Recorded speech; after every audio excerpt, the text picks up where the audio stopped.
Welcome to another in our series of Kehillat Israel podcasts. This is a recording of Rabbi Amy Bernstein's weekly Friday morning Torah study.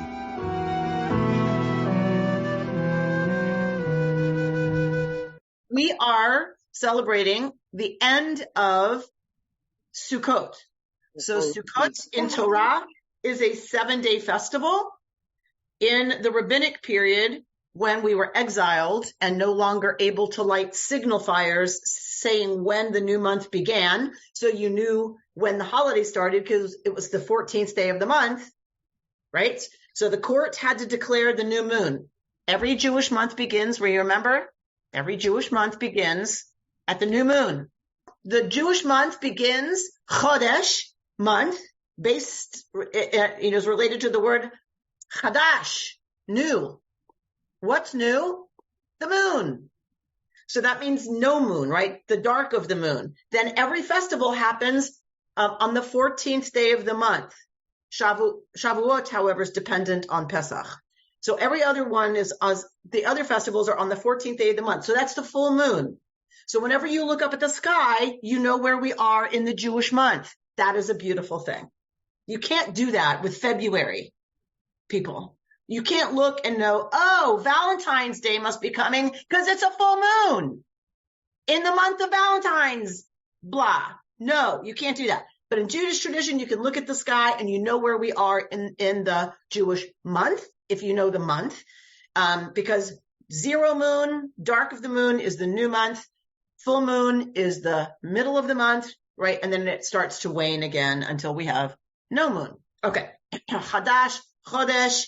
So we have this holiday, this festival of Sukkot, at the 14th day of the month. 7 days that festival goes. At the end of the 7 days, so I lost my train of thought. So the rabbis, everyone depended on the court in the rabbinic period. They depended on the court declaring the new moon had been seen in the sky, and that now we have the first day of the Hebrew month, so everybody knows 14 days later is Chag, is the festival.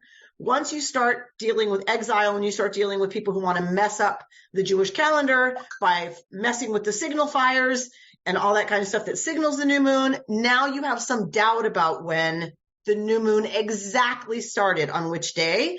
So to hedge your bets that you're celebrating the festival on the right day, the rabbis made 2 days of Chag. 2 days of festival, okay? So every festival becomes 8 days instead of 7. So we have this festival that outside the land of Israel was 8 days. That held for outside the land of Israel because you're getting further and further away from where you could see the signal fire and trust that you were on the right day. So outside the land of Israel, a second day of festival of Chag is added, but not in the land of Israel. So in the land of Israel, Beri is celebrating Simchat Torah tonight. Okay? The 7th day of Sukkot is Yom Tov, and they celebrate Simchat Torah. In the diaspora, we add an 8th day. Simchat Torah and Shmini Atzeret happen actually separately. Mordechai Kaplan, when it came down to deciding what to do with the Jewish calendar, the Reconstructionist movement said, we have calendars now. We know what happens in the sky. We can predict when there's a new moon. We do not need to add an extra day outside the land of Israel to celebrate with the land of Israel the right day, right? We now know how these things work. So Reconstructionist Judaism went with the practice of the land of Israel because now everything should be based, once there was a state of Israel, Hebrew, the dates of festivals, all that stuff should go, the Reconstructionists said, by Israel. Pronunciation of Hebrew, all that stuff now should be based on the land of Israel. So we don't do what the rest of the diaspora Jewish world does. So that's why everyone gets confused about when is KI celebrating Simchat Torah. KI gets confused about when KI is celebrating Simchat Torah. Do you know how many staff meetings we have about this? Oh my God. So we are coming into tonight for us, Simchat Torah, Other folks will celebrate, right, 24 hours later. The rest of the Jewish world will celebrate tomorrow night into the next day. All right. So there are two things going on. We've added Simchat Torah to this Sukkot business, but there was already a day added to the festival of Sukkot, and we're going to look at a little bit about that in our Sefat Emet text work this morning. So we have Sukkot as the festival, but then we get something added to that in Torah. Okay. But we have a lot of things going on. So one is Sukkot, the festival, Simchat Torah, Shmini Atzeret. We're going to talk about all this, but Simchat Torah also means that's when we read Vzot Habracha, which we don't read on Shabbat. We read it on Simchat Torah. The happy circumstance this year is that we're celebrating that coming into Shabbat. So rather than reading the reading for the seventh day of Sukkot with y'all, which we've read a million times, we're going to look at Vzot Habracha, because we never get to do that. Because Vzot Habracha, Simchat Torah, is usually not on Shabbat. So we're going to look at Vzot Habracha as our Shabbat reading. And tonight we have 175 people signed up for Simchat Torah. So come. You should come to KI and experience the joy of Simchat Torah, finishing Torah. We're going to unroll the entire Torah and have everybody standing, and we'll take a little tour through the Torah. Okay? All right. And you can see that from home if you want to watch from home. Okay. So we're going to begin looking at Vzot Habracha. Then we'll look at a little bit of the Sefat Emet through the lens of Rabbi Erin Smokler, talking a little bit about Vzot Habracha and about Shmini Atzeret. Okay. And next week, because we're not physically there right now, which makes me sad because we're at Vzot Habracha. So next week, Bert's going to help me, and we're going to take out 2 Sifrei Torah, and we're going to look at the end of Deuteronomy, and we're going to begin Breshit together in the chapel with 2 Sifrei Torah. Okay. So I've got them rolled. We're all ready to go. So next week we will actually physically look at the end of Deuteronomy and begin Breshit, because we are studying Breshit. All right. All right. Here we are at Vzot Habracha. And we're not going to go through the whole parsha. There's lots of commentary written on these. This is Moshe blessing the tribes before he's going to go up to Mount Nebo and take his leave, right? He's going to die. So this is his actual last farewell address to the people, which is to offer them bracha, to offer them blessing. I read a beautiful piece this year on bracha and some beautiful commentary that's actually very old. And some of it goes all the way back, looking for the shoresh, this root in Torah, that don't read bracha, don't read blessing, read brecha, pool. That bracha really is God's brecha.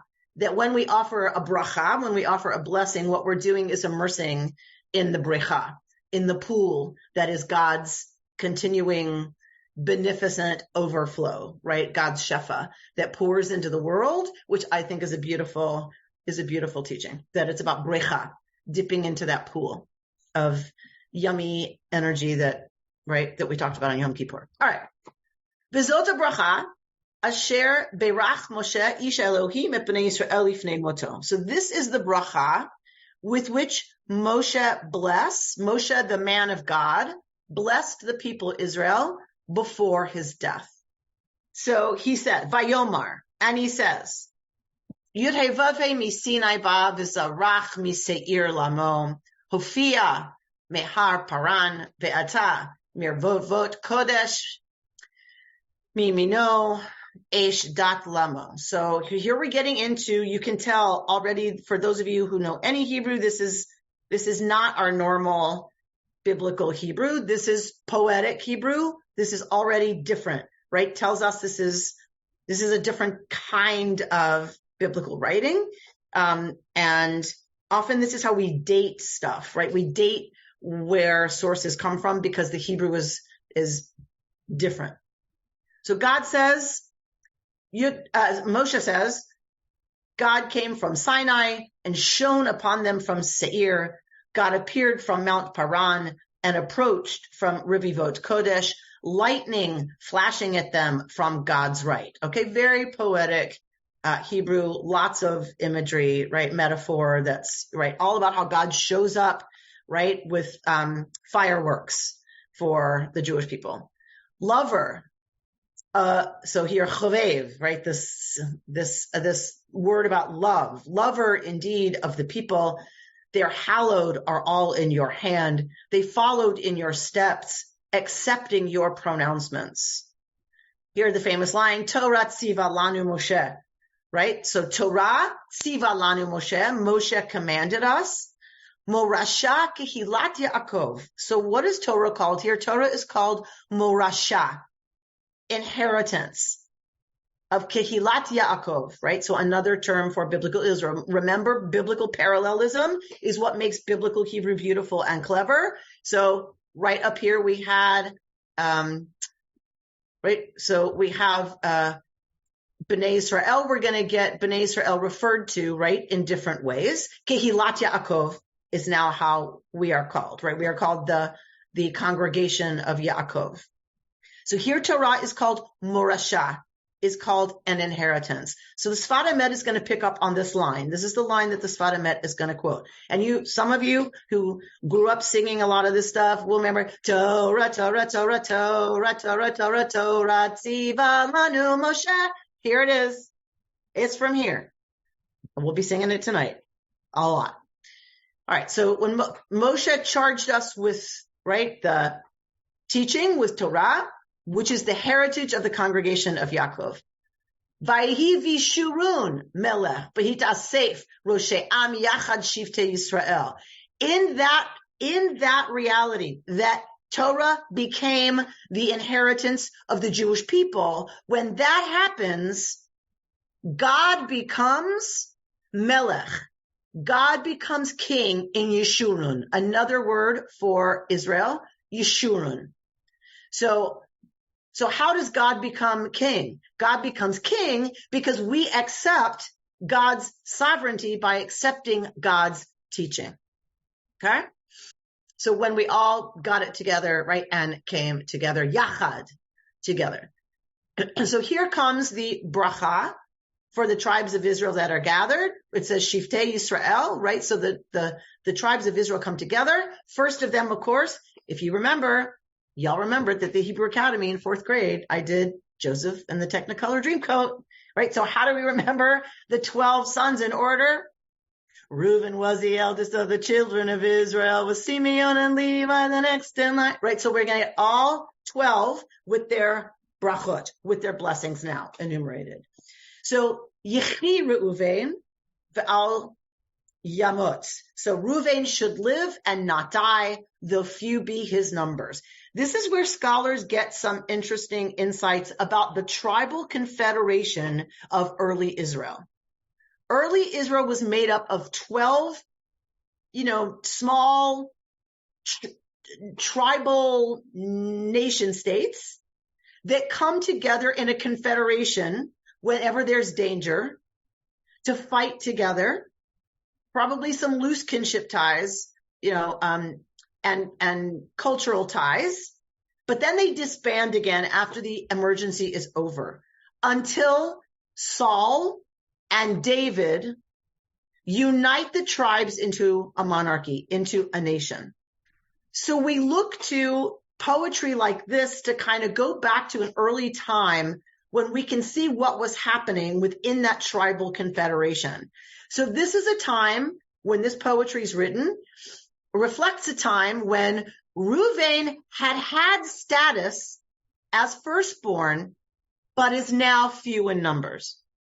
So Reuven had been, if it's the quote firstborn, right, it's retrojecting a story of 12 brothers. That's how this confederation gets started. That becomes our sacred mythology.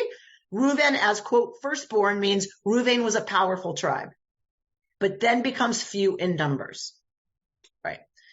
So Yechi Reuven velo Yumat. Why is it talking about the patriarch that's imagined about Reuven as an actual ancestor? Why should he live and not die? Because remember, he slept with his father's concubine after his father's death. That is a crime worthy of capital punishment.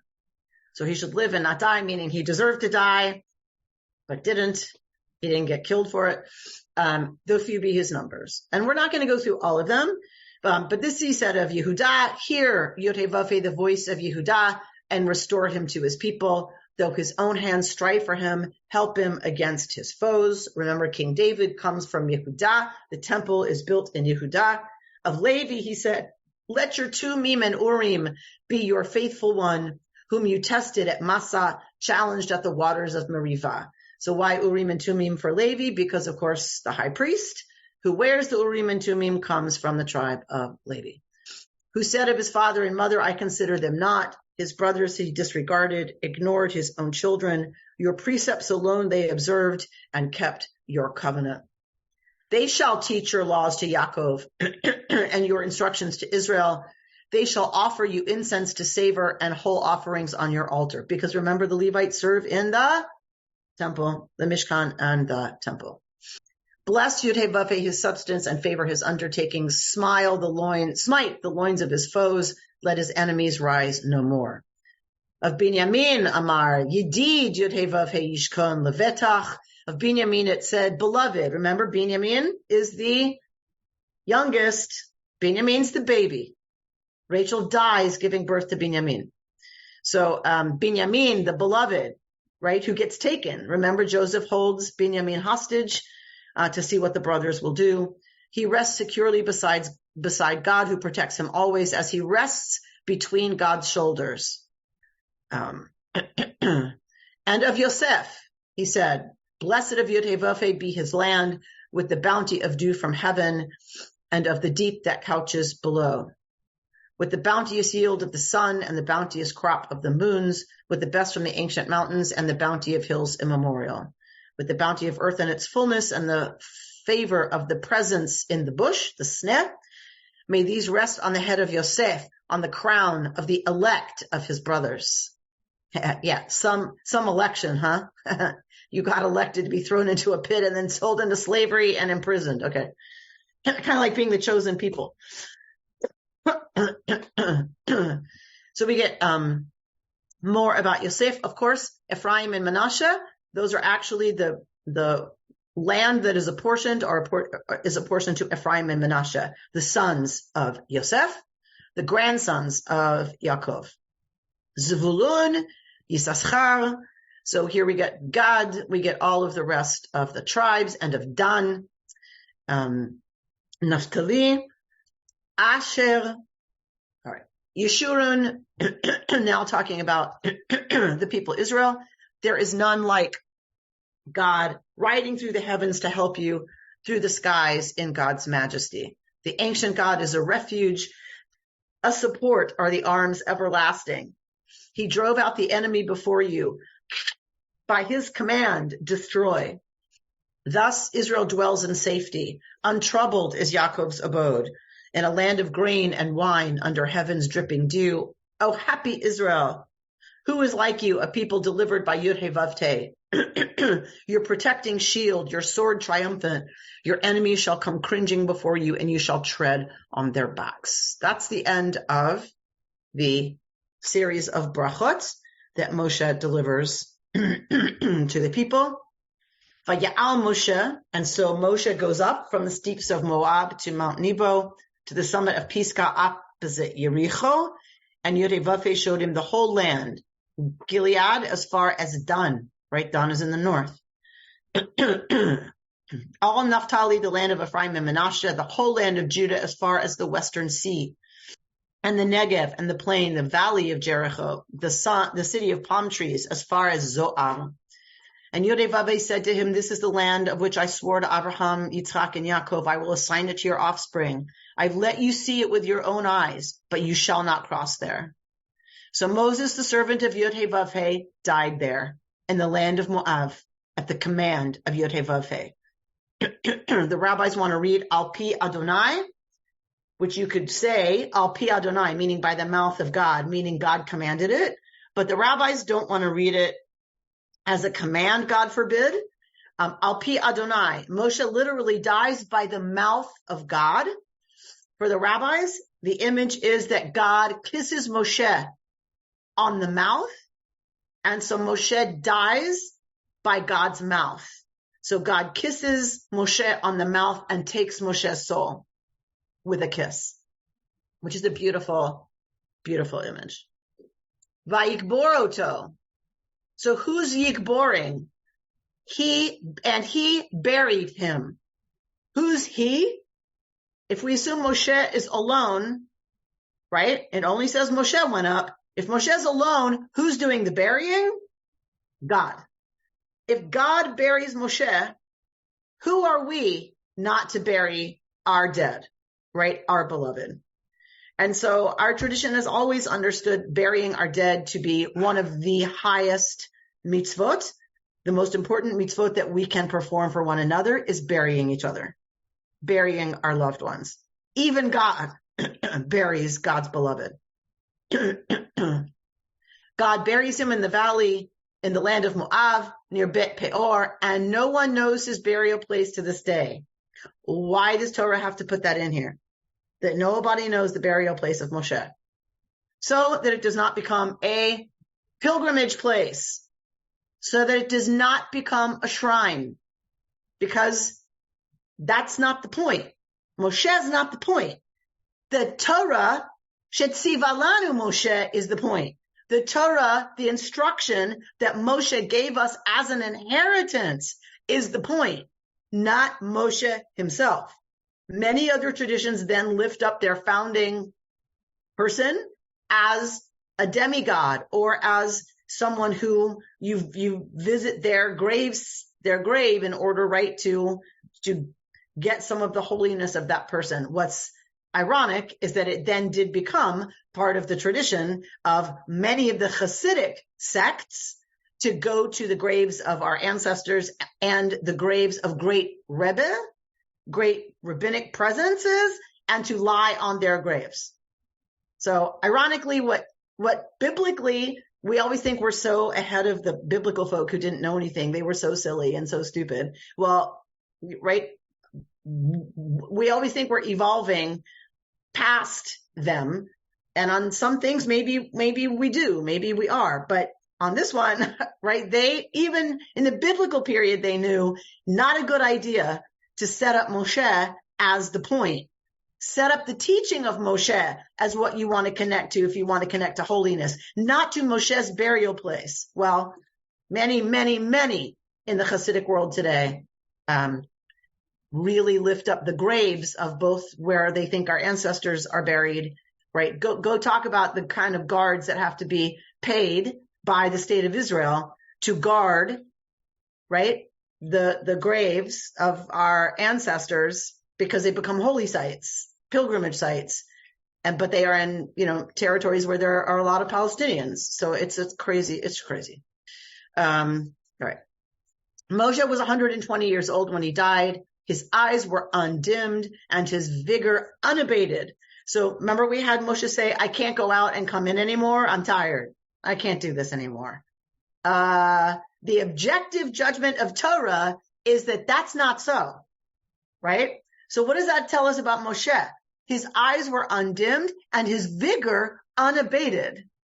So that tells us, I think, about Moshe, who said, I can't do this anymore. I'm old. I can't go in and come out anymore. If the objective narrator says Moshe's fine, Barry? Yes, I used that exact phrase and compared it to the first chapter of Deuteronomy. When a person leaves teaching and they say, that's it, I'm burnt out, I need to do something else. So we remind them that Moses just felt this professional burnout and he needed out. But it doesn't mean that their life is over and they can still do great things, but in other areas of life. Beautiful. That's an important message. Beautiful, right? So Moshe says, I can't do this anymore. I can't go in and come out. I'm tired. I'm old. I'm done. The Torah says, nuh-uh. That was Moshe's self-assessment. And Barry's using the language, right, of he's burned out. He's completely burned out. So he probably can't do this anymore or do it very well. But it ain't because he's finished. It's because he needs a vacation, right? He needs to go to a spa and probably needs to shift gears, right? All right. So he poor Moshe. So he dies. Vayivku b'nei Yisrael et Moshe be'arvat Moav shloshim yom. Right. So here's our practice to this day. We mourn for 30 days, right? Intensely mourn for 30 days. So they mourn Moshe for 30 days.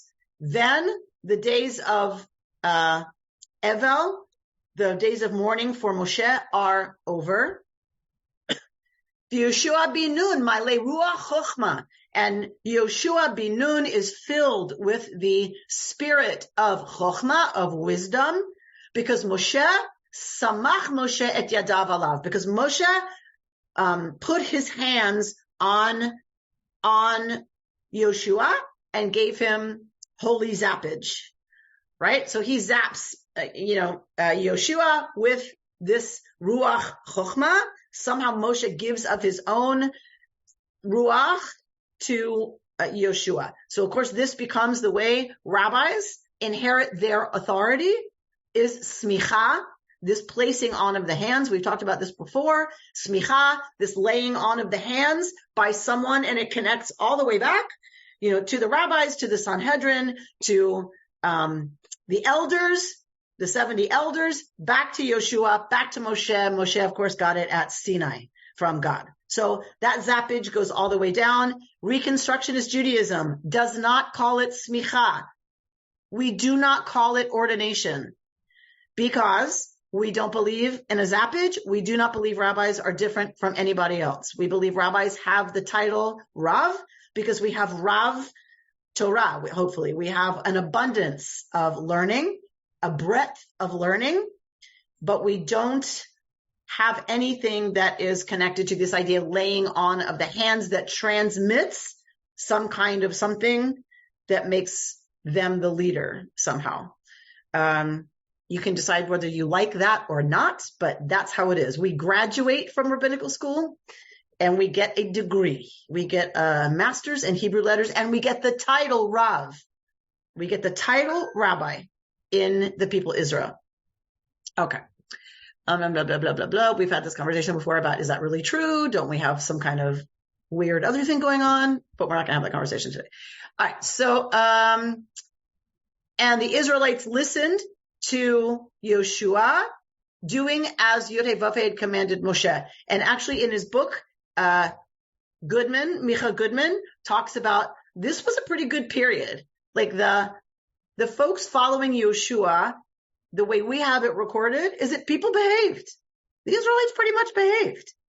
Didn't last very long, but they followed Yoshua, and it was a pretty good time. V'lo kam navi od b'Yisrael k'Moshe asher yida'o Adonai panim el panim. Lo kam b'Yisrael k'Moshe od. Right? So from, is it Yigdal? Yigdal. So one of the piyutim, one of the poems that we sing at the end of services on Shabbat morning, Lo kam b'Yisrael k'Moshe od. There never again rose in Israel a prophet like Moshe, who saw God panim el panim, face to face, had all this amazing stuff go on with Egypt against Paro and his courtiers on the whole country. And for all the great might and awesome power that Moshe displayed before all of Israel. Chazak, chazak, v'nit chazek. Strong, strong may we be continually strengthened in our study of Torah. And so, of course, we immediately begin Breshit. Breshit bara Elohim et hashamayim v'et haaretz, v'haaretz hayta tohu v'avu v'choshech al pnei tehom, v'ruach Elohim rachefet al pnei hamayim. V'yam Elohim yihi or v'yihi or, v'yal Elohim et haor ki tov, v'yavd Elohim ben or v'en hachoshech, v'yikra Elohim haor yom u'lechoshech kara laila, v'yi'erev v'yi boker yom echad. God, in the beginningness of beginning and the happenings of beginnings, God was creating heaven and earth, the earth being tov avo, with choshech, darkness over the face of the tehom, of the deep, and the spirit of God, the ruach of Elohim. We just had the ruach chochma given to Yoshua. Now we go back to the beginning and we have the ruach of God. hovering over the face of the water. Note for next time, note to ourselves, what is there before creation? Before anything is created, what is there? Choshech, darkness. So it seems to be something that's not about the absence of light. It's its own thing. Choshech and tehom. Choshech, darkness, and water are already there before, and God, of course, before creation. So we're going to talk a little bit about that. There's a wonderful new book by an African-American Zen priestess that some of us are reading. Some of my rabbi colleagues and I are reading, called Opening to Darkness. So we're going to talk a little bit about that next time. All right. How are we doing? Everybody okay? Barry, are you frozen or are you just wrapped? Are you watching television, Barry? I'm okay. No. Okay. You're looking up. You're like looking up at something. No, like, it's just it's uncomfortable for me to put the phone right in front of me where I sit. Got it. All right, let's look at Vzot Habracha from the point of view of Sefat Emet and through the eyes of the wonderful Rabbi Erin Smokler. The Sefat Emet's going to pick this line that we looked at. Torah tziva lanu Moshe, morasha kehilat Yaakov. So Torah, Moshe commanded us as a morasha, as an inheritance of the people, the kehilat of Yaakov. So now what is the Sefat Emet going to say? Ugadol kocho, right? So great was the koach, the strength, the energy of Moshe, our teacher, who bequeathed Torah l'chol hadorot, to all of the generations, kamosh katuv, as it is written, morasha. So he made it into an inheritance. So that means in English, you bequeath it. How do I make my estate Eliana's inheritance? It doesn't just happen. I have to bequeath it to her, right? How did I know Eliana loved a piece of jewelry that I was wearing when she was little? Mommy, do I get that when you die? So that's how I knew. She loved it. So for real. All right. So morasha. Moshe had to make it. He had to bequeath it to them as an inheritance. Ve'alav ne'emar, and about Moshe, right? It is written in Deuteronomy, Moshe charged us with the Torah as the heritage of the congregation of Yaakov. We just read that. About him, it is said, about Moshe, it is also said, if you look at the book of Kohelet, that somebody's going to say is talking about Moshe. And remember, we read Kohelet on Sukkot. So the Sefat Emet knows this. Sefat Emet knows we're reading Kohelet right now. So he's going to connect Vzot Habracha to a line from Kohelet because he's a genius and this is the rabbi game and he's very good at it because he's amazing. So he says this line from Kohelet that we are just reading right now, wisdom is good as an wisdom is as good as an inheritance, meaning lovely if you get left $17 million, just as good, and I would say our tradition would say in some ways better, that you are inheriting wisdom. For whatever one acquires as wisdom for oneself is not yet complete goodness, right? It's not tova shlema, according to the Sefat Emet. It's not full and complete goodness. To bequeath the koach of your chokhmah, the strength of your wisdom, to all of Israel, that is tova shlema. That is full goodness. And this is what happened with Moshe, our teacher. May his memory protect us all. Beautiful. All right. So now we're getting to the analysis by Rabbi Smokler. The last portion of Torah, Vzot Habracha, is not read on Shabbat, like we've talked about, like all other portions, right? Instead, it's read on Simchat Torah, which is usually in the middle of the week, the final day of the final holiday, or somewhere in the week, the final day of the final holiday of the high holiday season. This last day, which for everybody is also Shmini Atzeret in Israel, so everybody in Israel, they are celebrated together, Simchat Torah and Shmini Atzeret. So we as Reconstructionists celebrate Shmini Atzeret and Simchat Torah together. This Shmini Atzeret business, this last day, this 8th day, Shmona, right? 8. Shmini, the 8th, is something of a mystery. After a week-long celebration of Sukkot, which followed Yom Kippur, which followed Rosh Hashanah, the Torah prescribes one more day of holiday. So she's bringing us from Vayikra, from Leviticus, where we get this, right? So the first day shall be a sacred occasion, right? You see my cursor? So that's the first day of Sukkot, right? Is Chag, is Yontif. You shall not work. 7 days you shall bring offerings, right? On the 8th day, you shall observe a sacred occasion and bring an offering by fire to the Lord. It is a solemn gathering, atzeret. You shall not work at your occupations. All right, so what is the meaning of this atzeret, this 8th day of celebration? Because look, Torah doesn't tell us. It doesn't say. It just says it's a solemn gathering, meaning it's a holiday. All right, meaning why? For what? Doesn't say. But Rashi's going to explain for us. Thank God for Rashi. What does Rashi say? Atzeretu. Thank you, Rashi. That's pshita, like duh. Okay, it's atzeret. I know. Vayikra just told us it's atzeret. Like that's so clear now. He's going to unpack atzeret from atzar, to hold back, to delay, to tarry. A lot of commentaries say tarry, right? It's a beautiful commentary by Rashi. Atzarti etchem etzli. God is saying, I don't want to let you go. I'm keeping you 1 day more. Atzar. I'm keeping you back 1 day more. It is similar to the case of a king. God is always a king in these things, remember? Who invited his children to a banquet for a certain number of days. When the time arrived for them to take their leave, he said, children, I beg of you, stay 1 more day with me. It is so hard for me to part with you.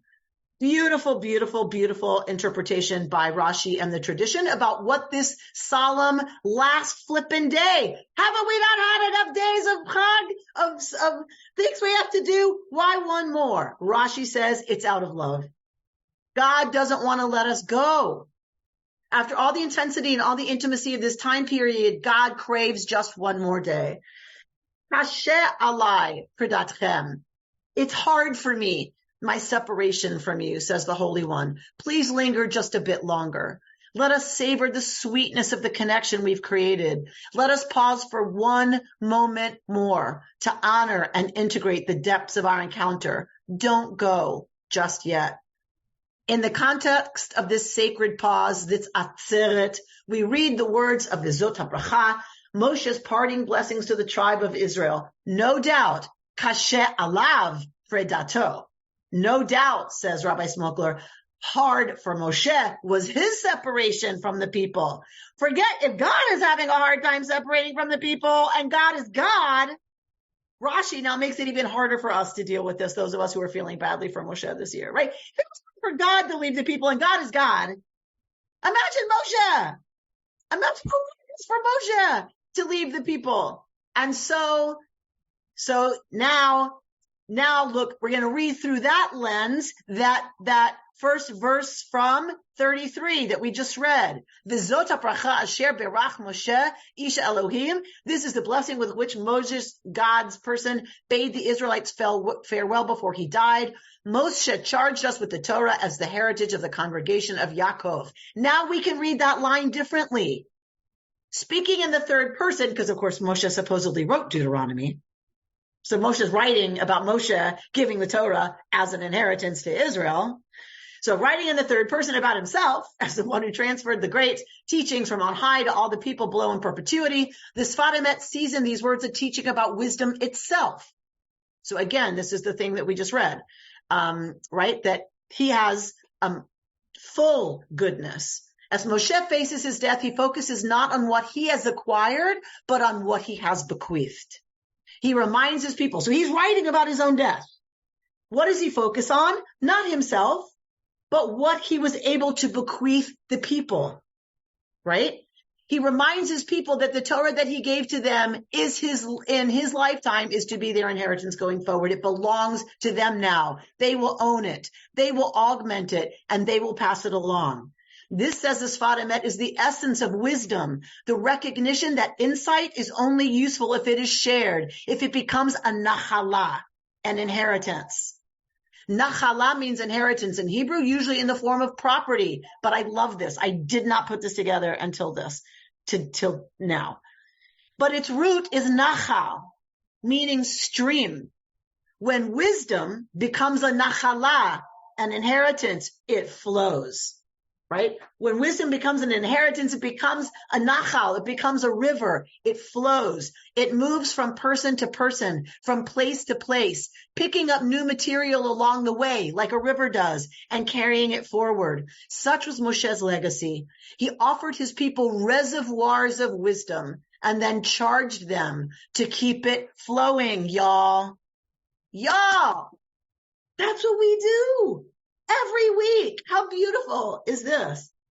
With this charge, we end our year of study, and she says to us, Rabbi Smokler, Kashe alai pridatchem. It is hard for me to separate from y'all. The good news is we don't separate from each other. She is talking about having ended her year of studying with us and her year of feeding us from the Sefat Emet. But this beautiful, incredibly beautiful teaching, nachala, another word for morasha, inheritance, but from the root nachal, from this root river. When we make wisdom, Torah, an inheritance, it flows from person to person, picking up stuff along the way. And remember, when river water picks stuff up along the way, that's what purifies the water, right? Coming through all those rocks and all that silt, that's what purifies water. So it picks stuff up along the way. It becomes cleaner, more pure, more nourishing, but it can't do that if we don't pass it on. Torah as an inheritance means nothing if it stays on the written page and doesn't live, and doesn't become something that nourishes and feeds us. So I have to say, when I talk about y'all, when I talk about this group, I rave about the experience. And I say to people, you may not think you're going to like Torah study, but you haven't studied with these people. What happens in this chevre is something absolutely life-giving. And it's exactly what the Sefat Emet is pointing to. That in this group, Torah lives. All y'all, the amount of focus, attention, open-heartedness, curiosity, love that y'all bring to this conversation and how we can apply what we're learning and studying together to our lives and to our community and to the world that is given into our care. This is what makes Torah a nachala, makes it a living inheritance as well as a river. So I just want to say, as we come to the end of one reading of the cycle of Torah and the beginning of another, I just need to tell you what an incredible honor and privilege it is for me to have the great good fortune to be your Rav, and to be entrusted with helping guide our conversation each week about this amazing gift, this amazing nachala that we have been given, this morasha, this inheritance we've been given. So, and thank you for the way that you are always proving me right when somebody comes to check this out very tentatively. It takes a lot of courage for somebody to show up in this group who doesn't know us, right, Nick? And right, Barry? It takes a lot of guts, a lot of chutzpah, and a lot of koyach to come in to this group. And you all continue to be this brecha, to be this amazing pool into which people drop and are carried and are weightless in. And that brecha, of course, is our greatest bracha, is our greatest blessing that we have created together. I want to share the poem by Rabbi Jill Hausman, Torah, on Simchat Torah. Each time, and each year, we read the ancient words, burrowing into the empty spaces between those words, feeling the wonder there, letting them sink into us as we become one with them, resting ever more deeply this year in each line, each phrase, each word, sinking into them and held mesmerized in their embrace. The profound, expansive meanings washing over us, in us, and through us, giving us a new glimmer of understanding, speaking to us of our ancient selves and the life of our present heart. This year, may more of their secrets be unlocked. This year, may we fall into them and be caught there, enveloped by their cosmic wisdom, held more deeply than ever before. Keini Hiratzon. So may it be the will that this year we are strengthened again to studying Torah together and bringing its wisdom forward into the amazing hearts and minds and souls of all y'all who so graciously give of your time and attention every time we gather. So as we begin to read it again, as the people of Israel use our eyes to contemplate Torah, meaning we read Torah, creation is renewed, because it's told to us that before all the eyes of Israel, right, was Torah placed, right? And I mean, God's awesomeness here. We see, if you see my cursor, Moshe brought that le'enei kol Yisrael, brought that to in view of all the people Israel. I helped God's glory be shown to the people Israel.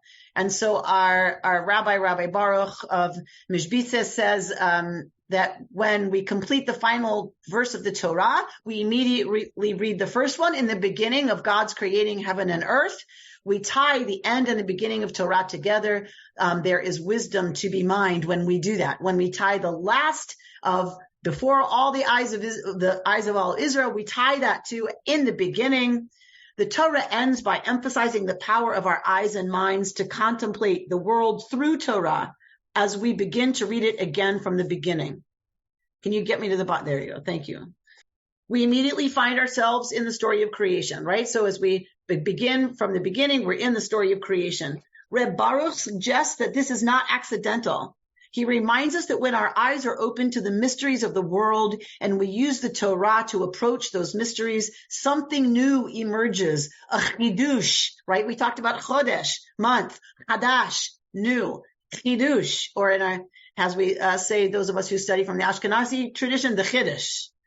Right? What's the chiddush of this lesson, of our time together, this Friday morning Torah study? What's the chiddush? What's the new thing that comes out, right? So this is what he's saying, that we come to the beginning again. We come again from having learned from a year together. We come to the beginning again. Something is renewed, right? Something in the mystery of everything is renewed. This is the power of mindfulness. If we live with our eyes open to what is actually happening right before the eyes of Israel, moment to moment, and we allow ourselves to bring our attention to the truth of our experience, something new emerges. It may be a feeling that was blocked, an embodied sensation from which we had detached, or perhaps even a repressed truth about our lives that suddenly comes into full focus.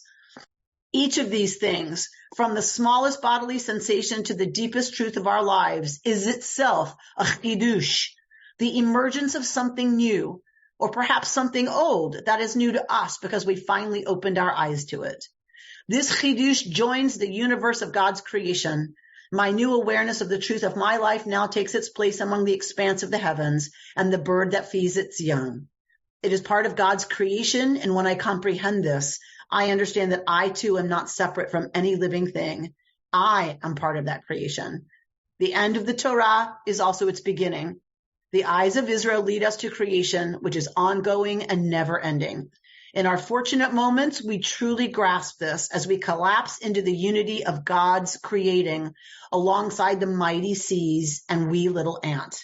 If only we could stay in that knowing. That is our job. That is our business.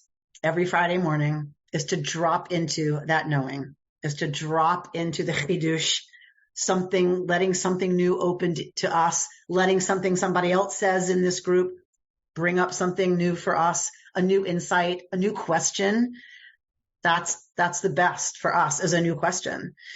Right. So this beautiful piece by David Schuck about the end is the beginning for us.